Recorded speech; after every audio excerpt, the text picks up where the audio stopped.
అండి. నేను అరుణానందగిరి. చూడండి రామచిలుకల అరుపులు, కానీ ఒక్కటి కూడా కనిపిస్తలేదు. ఎంత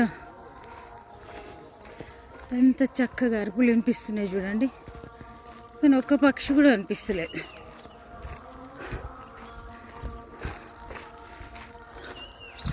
చూడండి పొద్దున్నే రామచిలుకల అరుపులు ఇవన్నీ చూస్తే భలే సంతోషం అనిపిస్తుంది. సరే వేమడం కర్రీ చేసుకోవచ్చు పెటల్స్ తోటి. ఇప్పుడు సూర్యోదయం అవుతుంది. నా రౌండ్స్ కూడా అయిపోయినాయి. లాస్ట్ రౌండ్ ఇవి ఇంతకుముందు చూసిన ఎల్లో ఫ్లవర్స్ రేల పూలు అంటారు. అవి కొన్ని తెంపుకొని మరి ఇంటికైతే బయలుదేరదాం. ఇక చూడండి ఇక్కడ ఉన్నాయి కదా, ఇవి తెంపుకొని ఇంటికి వెళ్దాం. ఇంటికాడకి వెళ్దాం మళ్ళీ. చూడండి వాకింగ్ గ్రౌండ్లా ఈ పూలు తీసుకొచ్చిన నేను మన కడగకపోతే సూపర్ ఉంటాయి అసలు. అప్పుడే షూట్ చేస్తే అయిపో. ఇక చూడండి ఎంత చక్కగా ఉంటాయి ఇవి. తర్వాత ఇవేమో కర్రీ చేసుకోవడానికి ఇవి పూల రెక్కలు ఇట్లా తెంపుకొని పప్పులేసి వండుకోవాలి. ఇది సంవత్సరానికి ఒక 2-3 నెలలు వస్తుంది అంతే. ఇక మరి ఈరోజు ఫ్రెష్గా అనిపించినాయి కాబట్టి తెచ్చిన. ఓన్లీ రెక్కలే వేసి పప్పులేసి వండుకోవాలి. అయితే ఇది స్టోర్ చేసి అంటే ఇవాళ తెంపుకొచ్చి రేపు వండుకోవడం, ఎల్లుండి వండుకోవడం అట్లా కాదు. ఇది ప్రకృతిలో ఎట్లాంటి మందులు లేకుండా పెరిగేది కాబట్టి ఇప్పుడే మనం పగలు లంచ్కు చేస్తాను. ఈరోజు నేను పెసరపప్పులు వేస్తే బాగుంటుంది. ఇక ఇది చూడండి ఈ ఫ్లవర్స్ ఏమో ఇప్పుడు నేను పూజకు తీసుకెళ్తున్నా. వచ్చిన తర్వాత వెంటనే కడిగి ఇక్కడ పెట్టి ఉంచుకున్నా. ఇది చూడండి ఎంత చక్కగా ఉంది. ఇది భలే విరబూసింది. చాలా పెద్ద వృక్షం ఉంటుంది ఇది. కడగకపోతే ఇంకా అందంగా కనబడుతుండే కానీ ఇంకా అట్లా కడిగిన నేను. సరే ఇప్పుడు ఇవన్నీ తీసుకొని వెళ్ళి పూజ చేసుకుందాం.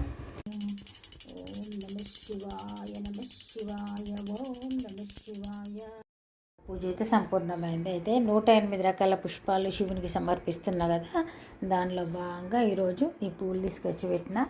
ఇంకా మన పూజ కూడా సంపూర్ణమైనట్టే. ఇదొక సంకల్పం.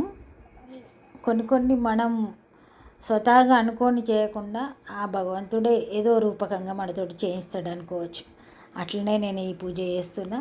అయితే కొందరు మన ఫ్రెండ్స్ కానీ వెల్ విషర్స్ కానీ కొన్ని సలహాలు ఇచ్చుడు, ఏదైనా చెప్పినప్పుడు కొన్ని మనం వింటాం, కొన్ని వినం.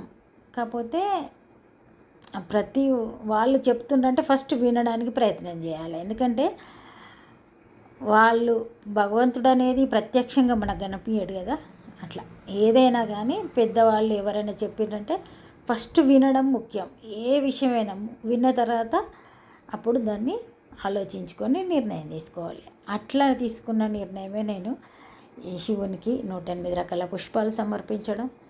తర్వాత సంవత్సరం అంతా 365 రోజులు కూడా ప్రతిరోజు మట్టితోటి పార్థివ లింగాన్ని తయారు చేసి ఆ లింగానికి అభిషేకం, గంధము, కుంకుమ అలంకరణ, వస్త్రం అలంకరణ, తర్వాత ఈ 108 రకాల పుష్పాల సమర్పణ. ఇదంతా పూజ ఈ సంవత్సరం నుండి కూడా సంపూర్ణమైంది.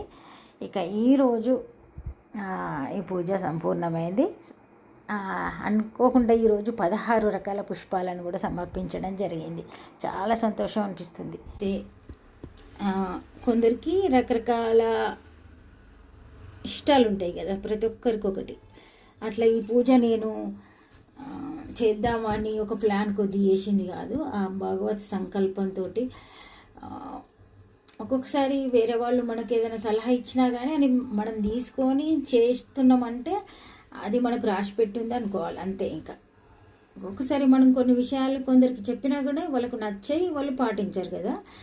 అట్లనే నాకు చెప్పినప్పుడు నేను కూడా చేయాలని అనుకోవడం అంతా కూడా ఒక భగవత్ సంకల్పమే అనుకుంటా నేనైతే. మరి మొత్తానికి ఇట్లనైతే నేను ఆ శివునికి నాకు ఇష్టమైన విధంగా పూజ చేసుకుంటున్నా. ఇదొక భాగ్యంగా భావించి చేస్తున్నా.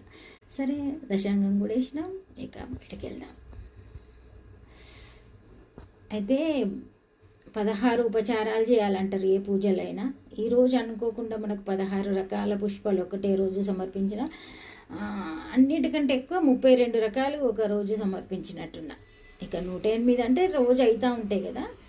ఒక్కరోజే 32 వెరైటీస్, ఈరోజైతే 16 వెరైటీస్. ఇట్లా ఇది ఒక పిచ్చి అనుకోవచ్చు. ఇంకా పిచ్చి అంటే ఇక అట్లా ఉంటుంది మరి, రకరకాల పిచ్చులు. మంగళ మంగళ శివే సర్వాంతసాధికే శరణ్యే త్ర్యంబకే గౌరీ నారాయణి. అయితే ఆనందం అనేది ఎక్కడుంటుంది అనేది, ఇది ఉంటే ఆనందం, ఇది ఉంటే ఆనందం అని అనుకుంటాం కదా. అసలు ఈ పుష్పాలు మనం అన్నీ కూడా మామూలుగా దొరికేటి తెచ్చుకున్నాం.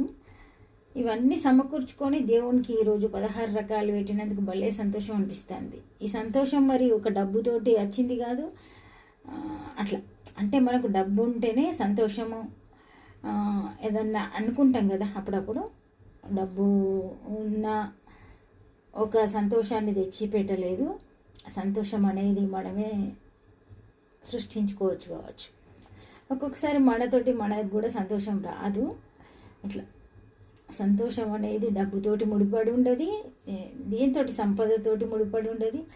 మనసుకు ప్రశాంతంగా అనిపిస్తే సంతోషం అనిపిస్తుంది. అట్లా ఇది మరి మన సింపుల్ పూజ సంపూర్ణమైంది.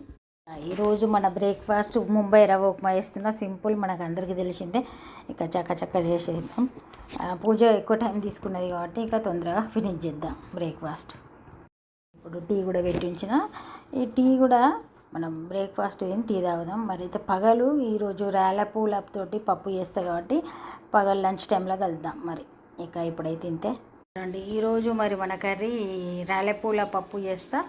ఇక సూపర్ ఉంటుంది. దీనికి మరి కాంబినేషన్గా చారు అట్లాంటిది ఏం అవసరం లేదు.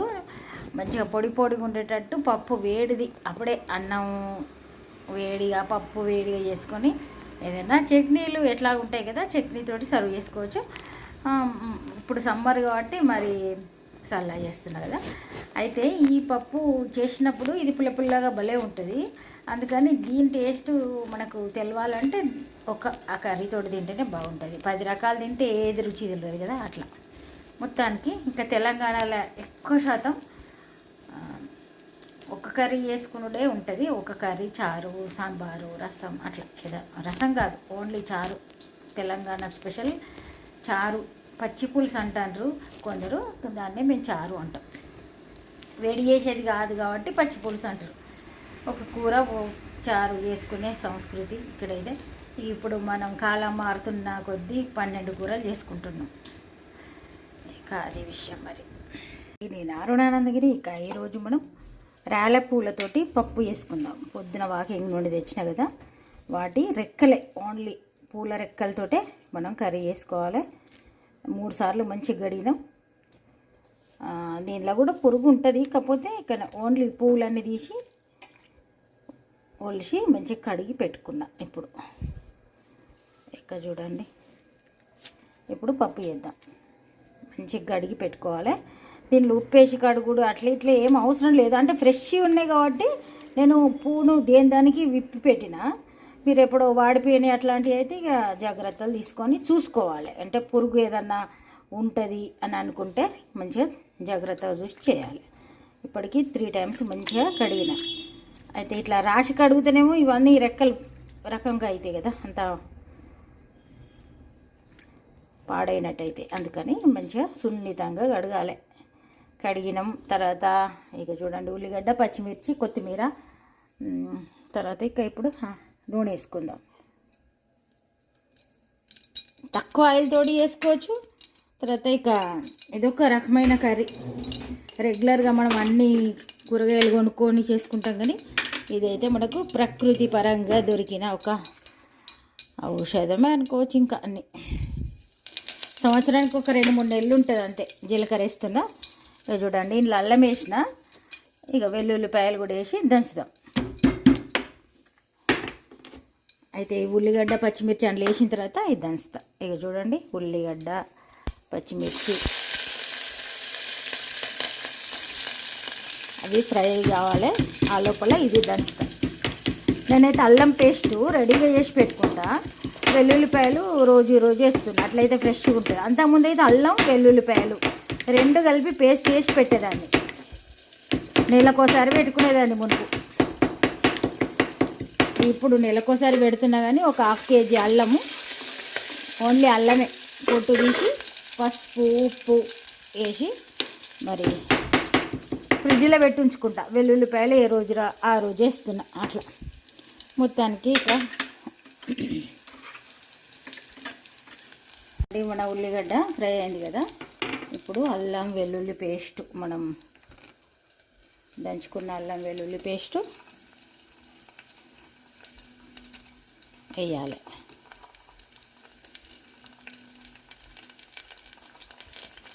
చూడండి పసుపు కూడా వేసుకోవాలి. అయితే పప్పును కడిగి వేసుకోవాలి.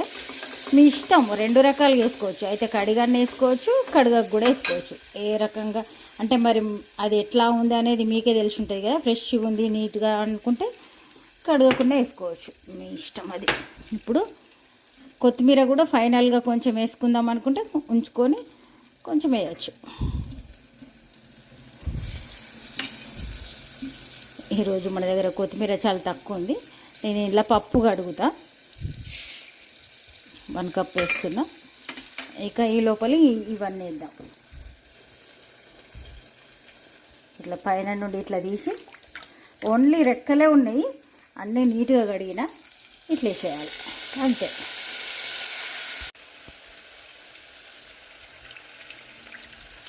వేసేటప్పుడు కూడా ఇట్లా అనాలి. ఏమన్నా చిన్న చిన్నగా కాడలు లాంటివి ఏమన్నా ఉంటే రాకుండా వేసేస్తే అయిపోతుంది.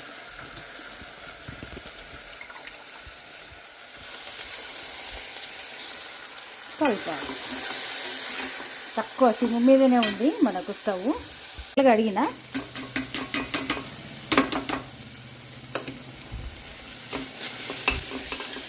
అయితే ఈ రెక్కలు ఒక 2-3 కప్పులు అయితే కావచ్చు. 1 కప్పు పప్పు వేసిన, అదేం కొలత ఏం లేదు, మీకు ఇష్టం ఎక్కువ వేసుకుంటే. ఇది రుచి అంటే కొంచెం పుల్లగా వస్తుంది, కానీ ఇక మనకు ప్రకృతిలో సహజంగా దొరికేది కాబట్టి, పాతకాలం నుండి పెద్దవాళ్ళు తింటారు కాబట్టి మనం కూడా వేసుకుంటున్నాం. ఇదంతా ఊర్చి అండ్లేస్తా. ఇదండి పప్పు వేసినాం కదా. ఇక ఇప్పుడు ఉప్పు కారం తగినంత వేసుకుంటే సరిపోతుంది.